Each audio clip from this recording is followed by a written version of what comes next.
I knew those are people that love this country, that truly respect law enforcement, would never do anything to break a law. And so I wasn't concerned. Now, had the tables been turned, and Joe, this got me in trouble. Had the tables been turned and President Trump won the election, and those were tens of thousands of Black Lives Matter and Antifa protesters, I might have been a little concerned. There was nothing racial about my comments, nothing whatsoever. This is about race, this is about riots. And I have been attacked and criticized because I pushed back on the narrative that there were thousands of armed insurrectionists, and that's just part of a small part of the 74 million Americans that voted for President Trump that also need to be suspect of being potential domestic terrorists or also potentially armed insurrectionists. It's just a false narrative. I wasn't surprised, but it's still pretty shocking that it would take what I consider completely innocuous comment and turn it into, use the race card on me. Look, I get no one likes to be called racist. But sometimes there's just no other way to describe the use of bigoted tropes that for generations have threatened black lives by stoking white fear of African Americans and black men in particular. And I don't think the senator is ignorant of the fact that for centuries in this country, white supremacy has thrived on using fear to justify oppression, discrimination, and violence against people of color.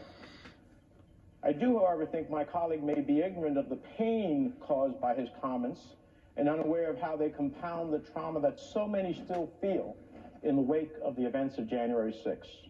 One of our colleagues to cast those who attacked the Capitol as harmless patriots while stroking fear of black Americans is like rubbing salt in an open wound. Democratic Senator Bob Menendez on the Senate floor yesterday calling Republican Senator Ron Johnson racist over the racist remarks you heard about the January 6th Capitol attack. Meanwhile, a new report from the Anti-Defamation League out just this morning finds white supremacist propaganda over the last year has nearly doubled since 2019. Joining us now, the CEO and National Director of the Anti-Defamation League, Jonathan Greenblatt. Also with us, Adjunct Professor of Religion and Philosophy at Christopher Newport University, Sophia Nelson. She is a USA Today columnist and contributing editor to thegrio.com. Sam Stein and Casey Hunt are still with us as well. So I guess what I'd like to ask you, Sir Jonathan, is whether or not you see a direct link between the events of the past 4 years and the leadership we had and the rise in hate that we are witnessing here today in America. Well, Mika, thank you for having me. The ADL is the oldest anti-hate organization in the world, and we've seen a lot in 100 years, but we've never quite seen 4 years like this. There is no question that there is a relationship to people in positions of authority, elected officials at the highest level, demonizing their opponents, denigrating minority groups, and the explosion of hate that we've seen that's targeted Jewish people, the Latinx community, and as we've seen in a terrifying way in recent months, the AAPI community. All of this is lashed up. And what our report reveals is that white supremacist propaganda efforts, as you said, nearly doubled year over year.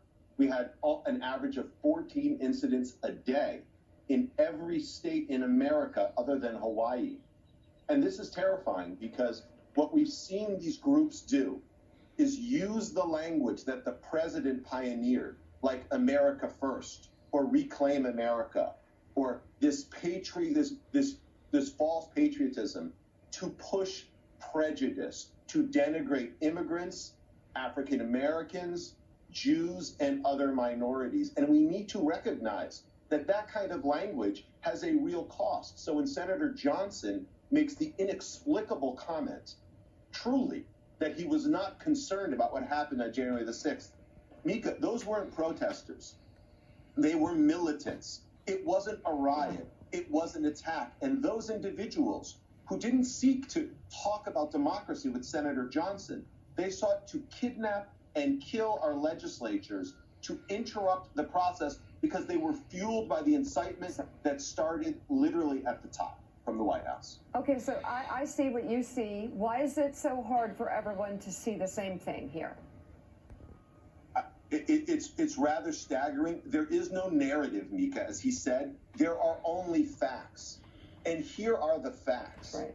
Language can metastasize into harassment, vandalism, and violence. And there is a through line, from, if you will, from Charlottesville to Pittsburgh to El Paso to, again, the violence that we've seen against the Asian American community. And you can try to put a political sheen on this. And you could suggest that somehow, what if there were mobs of other people? But you see, there are no mobs of other people. There is no organized armed Antifa movement. There is only the reality that extremists over the last decade, right-wing extremists, have been responsible for 75+% of the hate-caused murders in this country. And the facts, they simply speak for themselves. We all do ourselves a disservice, Republicans or Democrat, conservative or liberal, when we deny the reality that white supremacy is a terror threat that actually threatens us all.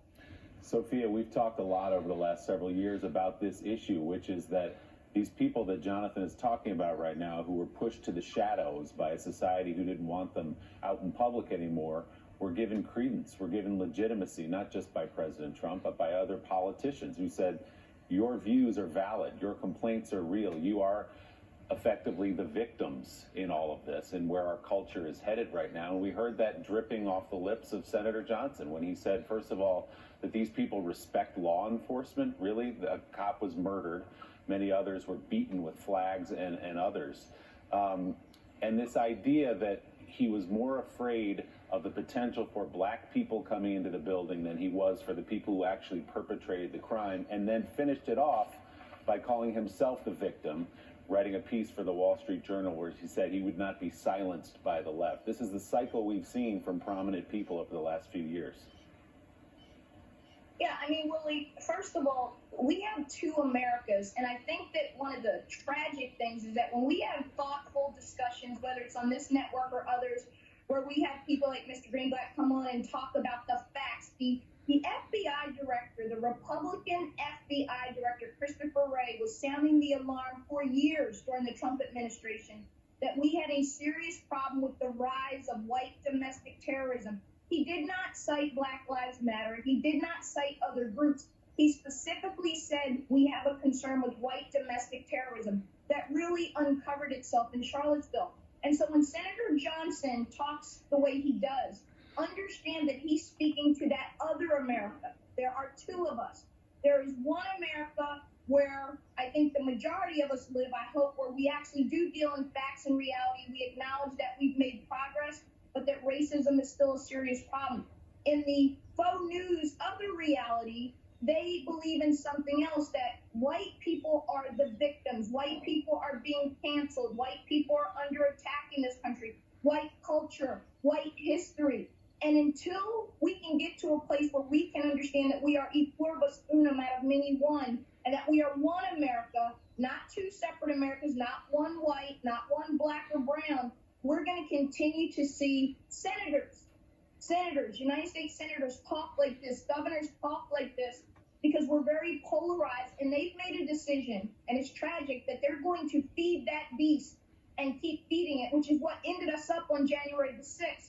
And for Johnson to say that somehow these were peaceful people and he wasn't afraid of them when they had nooses hanging for the vice president, when they wanted to kill black and white legislators, when they wanted to kill Republican and Democrat legislators, it tells you a lot about where we are. And that's the problem. Sam Stein, jump in. Well, yeah, I mean, first off, it's not the most important point, but when Ron Johnson says that he thought you can't first of all say, this might get me in trouble, and then later on say I thought what I said was totally benign. Those two things don't jive. And it goes to show you that he knew what he was saying was not just provocative, but politically problematic and culturally and socially problematic too. But my question is for Jonathan, and it's not backwards looking, it's forwards looking, which is, look, we're here now. Everyone recognizes we have a problem that is growing, metastasizing. It's obviously political, but it's also, an element of our news ecosystem, of our society. How do you solve that? How do you put the genie back in the bottle? Or are we at a place where there are no short-term solutions, but you have to hope and pray that, over time, some of this may, diffuse itself. Well, look, I appreciate the question, Sam. It's the right question.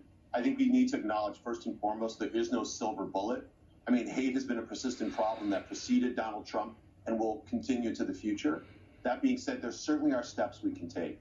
So first and foremost, I think we do need people in positions of authority, whether you're the president of the United States or you're the president of the local PTA, to speak out clearly and consistently against hate, particularly when it affects other communities other than your own.